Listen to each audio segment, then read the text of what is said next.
Guys, announcement! Hindi daw papasok si ma'am. Yes! Wala kaming gagawin! True! Oh, huwag muna kayo magsaya. May iniwan siya activities. Hala! Magsulat daw tayo ng essay sa yellow pad, back and forth. Essay na naman! Tapos di naman babasahin ni ma'am. Te, yung research natin. Asan na yung bag mo dun? Tigilan mo muna ako, be. Absent nga si ma'am, di ba? Mag-absent ka na din, te. Kung tamad ka mag-aaral. Ang laki ng ano niya, pre, oh. Oo nga, pre. Kita niyo ba yan?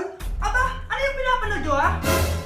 Wala to. Ba't ka ba nakikialam? Loko kayo, ha? Magsusumbong ako kay ma'am. Eh, di magsumbong ka. Pwede na naman. Be, tara, uwi na tayo. Wala naman si ma'am, eh. Tara, di naman nila mapapansin yan. Hoy, saan kayo pupunta?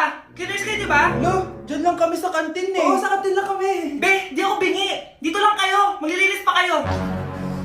Babe, TikTok tayo. Sige, babe. Uy, sana all! Ang hirap naman ng step!